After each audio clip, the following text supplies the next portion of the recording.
Hi, I'm Nina Haganis, host of Somos, Hispanos. We recently had an incredible opportunity to talk with John Quiñones, better known as a journalist, anchor, and host of What Would You Do? It was an amazing opportunity to get to know who John really is on a personal level. Watch and enjoy. John, thanks so much for having a conversation with me today. Of course, it's great to be here. We have something in common. From what I've heard, you started your first day of school and didn't know a word of English. And I the same. Started my first day of kindergarten and I did not know any English. What was that like, going to school not? It was tough because, you know, we grew up in San Antonio, born and raised in San Antonio, where everyone speaks Spanish. And my parents dropped out of the grammar school to work. And my dad picked cotton. And my mom also had to work to help support her family. So they didn't finish high school. And at home, we never, and I'm glad that we learned Spanish, because that's how I got to the network television. I was hired to cover Central America because I speak Spanish. But early on, it was tough. The first day of school, I remember going to Carvajal Elementary in San Antonio. And I'm sitting there in Mrs. Gregory's class, you know, sort of twiddling my thumbs because I didn't speak English and she didn't speak Spanish. This is before bilingual education. Yeah. And we didn't have preschool or kindergarten. You know, we couldn't afford any of that, me and my two sisters. So the first day of school, I'm there kind of wondering what the heck's going on. And at 10 in the morning, the school bell rings and all the kids go out to recess, right, to the playground. And where does little Juanito Quiñones go? I went home. It was 10 a.m. I walked home. I lived 2 blocks from the school. And I remember going into my house and my dear mother, Maria, saying, Juanito, ¿qué pasó? What happened? I said, se acabó. It's over, Mom. I like school. 2 hours and you're done. She grabbed me by the ear, literally, and dragged me back to Mrs. Gregory's class because she knew the value of an education, not having gotten one herself. Yeah. But they would punish us at school. The coach in junior high, if they caught us speaking Spanish, he had a big old wooden paddle with holes drilled in it for extra speed and power, and they would give us 3 spankings to the boys if they caught us speaking Spanish. Wow. It was tough. It was tough. Yeah. So that kind of segued perfectly into what you have been a pioneer in journalism. And I remember growing up watching you and identifying with you, you know, someone who looks and represents me. But I think that one of the things that you broke the mold on, and whether it was intentional or not, was the fact that a lot of times anchors, journalists are told to speak very neutral and have a very standard American accent. Yeah. But you started out and you had a slight accent and you embraced it. And I spoke Spanish when I went to Latin America, and I would interview on any number of stories, an earthquake or the war in Central America, and I interviewed, obviously, people from those countries. I would speak to them in Spanish, and when I would interview them, I would ask the question in Spanish, like, ¿Cómo se siente? How do you feel? And I would do both English and Spanish, and I sort of made a trademark out of doing that, and that got on television because I was proud of it. And listen, you are who you are. You got to be authentic, and that's who I was. That was my accent if I had one. And I worked pretty hard, though, to try to get rid of it, because I know that I would have never been hired in those days if I had a heavy Mexican accent, because, you know, they wanted all of us to sound sort of the same. In the end, I am who I am, and I sounded the way I sounded. Beautiful words. You talked about your dad working in, he was a migrant worker, and actually you spent some time here in Michigan. Yeah. Only one summer, when I was 13, my father was laid off. Well, he grew up picking cotton in South Texas, but he was a janitor at the high school that I wound up going to. And in 1965, he was laid off. So me and my 2 sisters and my mother and father, Maria and Bruno, my parents, we had no choice but to join a caravan of migrant farm workers in San Antonio. And we journeyed that summer 1,700 miles from Texas to Northport, Michigan, north of Traverse City, the cherry capital of the world. Wine country wine out now, there. But it was cherries, and we picked cherries for 75 cents a bucket. I remember we strapped this bucket around my neck, and my sisters and my parents, and we teetering on the top of these ladders. and we picked cherries from these trees, and it would take me 2 hours to fill that darn bucket for 75 cents. So I was getting paid like, 33 cents an hour. And after doing that for 6 or 7 weeks in Northport, Michigan, we followed the crops down to Ohio, a little town outside of Toledo called Swanton, Ohio, where we picked tomatoes for 35 cents a bushel. And man, I was a champion tomato picker. I did 100 bushels a day. Well, back then, that's $35. And my father did 140 bushels. Wow. And my mother contributed, and my sisters contributed to it. And we learned the value of a family coming together, right? And pulling ourselves in times of difficulty, pulling ourselves up by our bootstraps. But I'll never forget, Nina, being on my knees on the cold, hard ground at 6 in the morning, looking at a row of tomato plants that for a young 13-year-old boy's eyes seemed to go on for miles and miles. That's what I had to look forward to that day. And my father, Bruno, looking down and saying, Juanito, do you want to do this kind of work for the rest of your life? Or do you want to get a college education someday? It was a no-brainer. I knew I didn't want to do that kind of back-breaking work. Yeah. But no one believed in me. When I went back to San Antonio and I would ask my teachers, how do I prepare for the SATs? How do I prepare for the ACTs? I want to go to college someday. Yeah. How do I take advanced placement classes in math, biology, and English? My own teachers would look at me and say, Johnny, it's great that you have this dream of someday being a television reporter, but we think you should try wood shop or metal shop or auto mechanics. They did what people do on that TV show, What Would You Do? Every Friday night, they judged me by the color of my skin and the accent in my voice. But thank God for my mother, Maria. She was the one who kept pushing and inspiring and motivating. She would say, Mijo, don't be embarrassed of having to wear the same clothes to school every other day. We wash them, right? They're clean.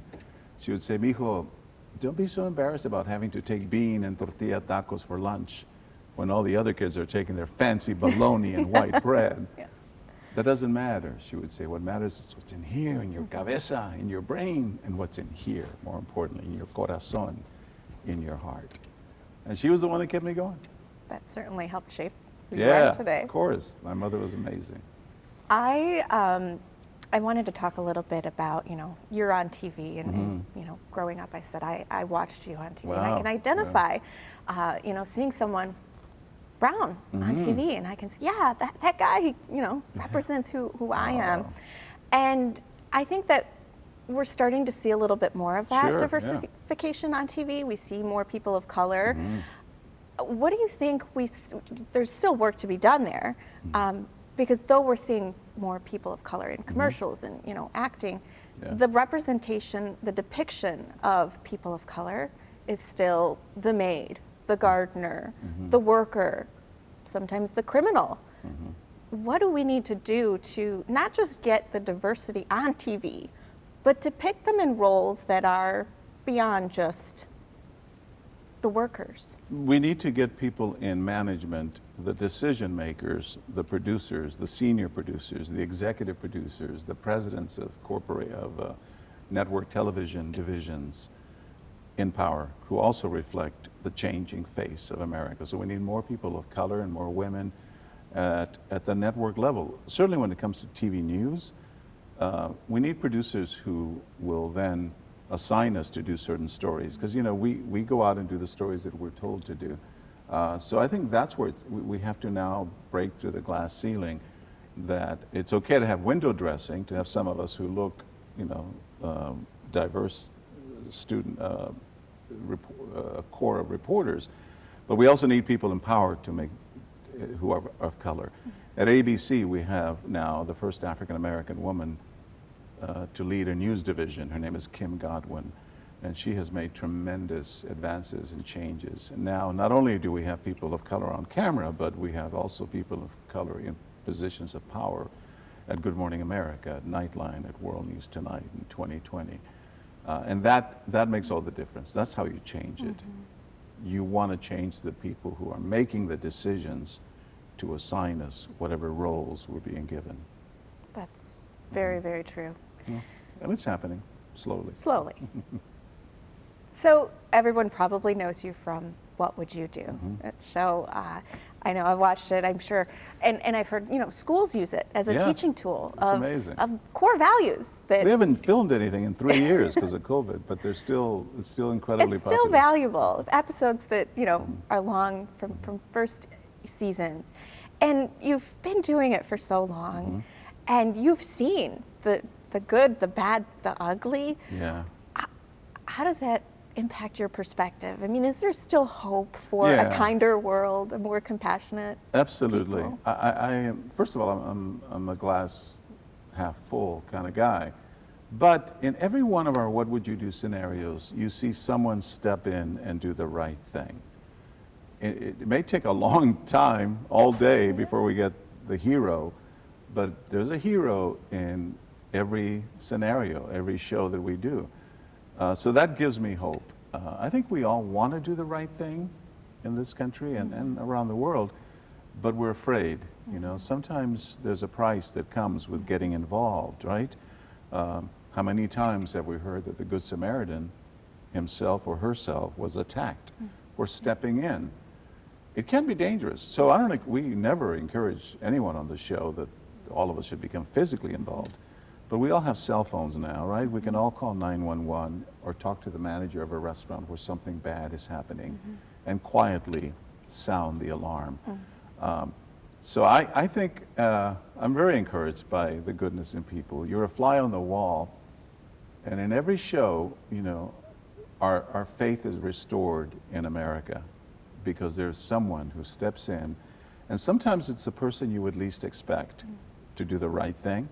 So we'll be doing a thing on racism, and in walks a big dude with a shaved head and tattoos and a motorcycle. It looks like a white supremacist, right, that we would think. Yeah. And I tell the security people behind the scenes, watch this guy, he might take a swing at someone. And he witnesses the racism and the bigotry, and then he steps in and does the right thing. And it just blows us away how wrong we can be, all of us, in assuming from a person's appearances who they are. Yeah. That person turns out to be the hero, who fights discrimination. Conversely, a little old lady with a flower in her hair and the pretty summer dress walks in, and we think she's going to be the righteous person, and she turns out to be the meanest person you can imagine. So you never know. Yeah. But I'm hopeful, and I think the show reminds us that there's work to be done. There's a lot of work to be done, but there's some good out there. For sure. We can, we know you've made great impact on people in your audiences, and whether you know it or not, you have. And we can read your bio, and we can see, all the awards and accolades, right? And we can see a picture of who John Quiñones is.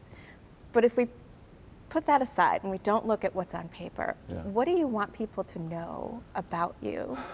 I think in the end, what we all want, to make this a better world. That I was the kind of guy who wanted to shine a light on the darkest corners of the room to illuminate corruption or human rights violations or civil rights violations. What Would You Do discovers and shines a light on all the time. Discrimination, racism. I just wanted to bring the light to that, to those issues, and not be afraid. What Would You Do was an effort to hold up a mirror to American society so that we would all be better equipped to know, to say, hey, that's wrong, or how do I change it, or how can I help? That is the kind of legacy I would want. And that I was a good dad. That's a good one. Oh, yeah. Well, John, I appreciate your time. Thank you, Nina. I'm sitting among a legend, you're and too it's an kind. honor, and I thank Good you very seeing much. Good Oh, to see thank you. Good luck to you. Thank This you. is great.